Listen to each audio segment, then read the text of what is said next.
It is good that you are here to record this picture of me in my palace garden at Addis Ababa. People who see this throughout the world will realize that even in the 20th century, with faith, courage, and a just cause, David will still beat Goliath. We have before us the opportunity to forge for ourselves and for future generations a new world order, a world where the rule of law, not the law of the jungle, governs the conduct of nations.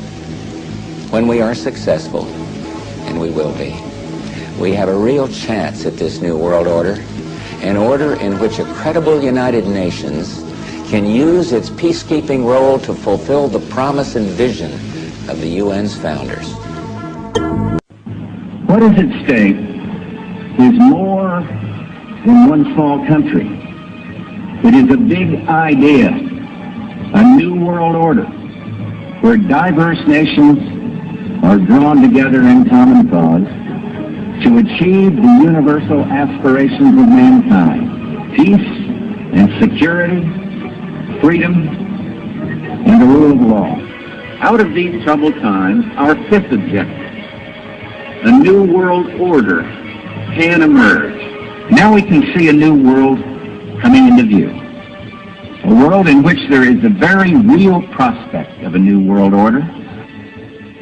The Council on Foreign Relations, known as the CFR, an organization publicly sworn to destroy American national sovereignty and usher in a tyrannical world police state, could not contain their glee on September 12th, the day after the tragic attack. They announced their New World Order. There is a chance for the President of the United States to use this disaster to carry out what his father, a phrase his father used, I think, only once, and hasn't been used since, and that is a new world order. In the attempt to form a so-called new world order. Remember, it took them between about 50 or so years, if you notice it, from 1941 to 1991. Because in 1991, September 11th, on Ethiopia's New Year Day, September 11th, 1941, George Herbert Bush, you understand, he basically announced the New World Order. You understand? He announced a New World Order. What is this New World Order? See, it took them about 50 years to reel from that blow. So it's like the King of Kings. What did the Bible says? That unless these days be shortened, none would be saved. Not even the very elect, unless he shortened these days. You understand? Because of the very elect, you understand, might be destroyed. You understand? So these days had been shortened, and that's why we're living right now in such a short space of time, where it seems like everything is just going on light speed. You know, I mean, even faster than light. But yeah, I just wanted to touch on that. Right? Yeah, they haven't even become familiar with it. I want them to get a chance to become familiar. If they're interested, they can go look things up for themselves, and then we can have a real dialogue, a real conversation, a real discussion.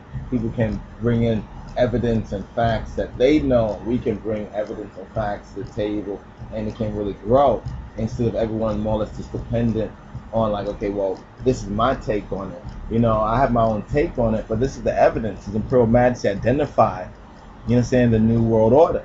You understand? He pointed out the New World Order. He warned, you understand, the world of the New World Order. But like his warning, you understand, to the League of Nations, this warning also, unfortunately, has been avoided. But what's interesting is that the little bit of his teaching that has seeped out into the world, like through Bob Marley's Until the Philosophy, is picked up by everybody. You understand? Everybody uses this. You understand? It gives them inspiration against the powers that be. That very same speech and word sound of his Imperial Majesty that Bob Marley made into a song. That right there is the inspiration for this present generation. But because they denied more of the teachings of his Imperial Majesty, and they lied about, and his Imperial Majesty is slandered in their minds and their perception, You understand? You know, they call him reforming. They call him as the Imperial Master reforming monarch and a feudal despot. How can you be both of those? You understand? How can you be both of those? It's like both a good man and a bad man. Well, somebody is double-minded. You understand? Somebody is lying about this. You know, he's a reforming monarch on one hand, and then on the next hand, he's a feudal despot. You understand? The feudal despot part is the latter part. That's the part that the Illuminati and conspiratorialists have thrown out there. That's the poison that they've inserted into the memory of the world concerning his imperial majesty. That's the lie right there. You understand? And unfortunately, it's the lies. You understand? The lies get further in this kind of a world than the truth do.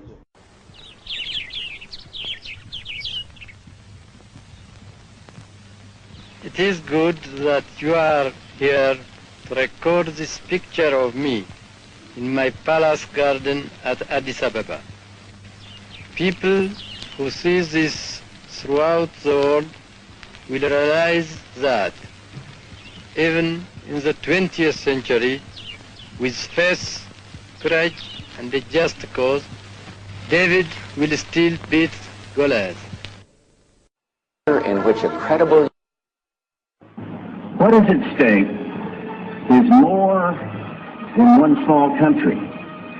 It is a big idea, a new world order.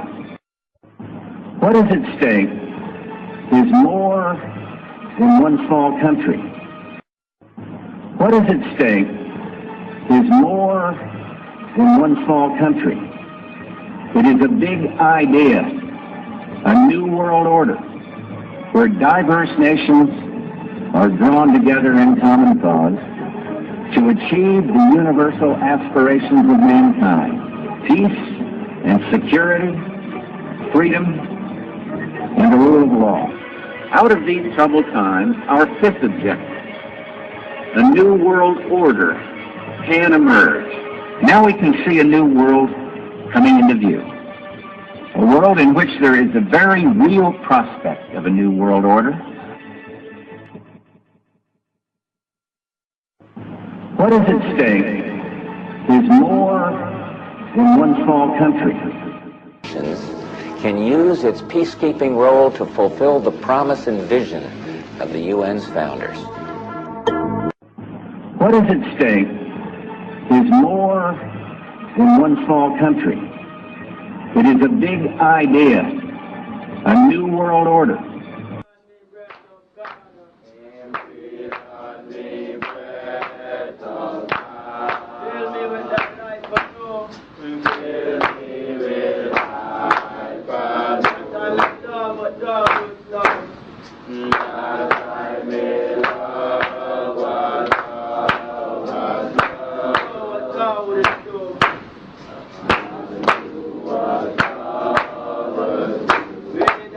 Breath of God.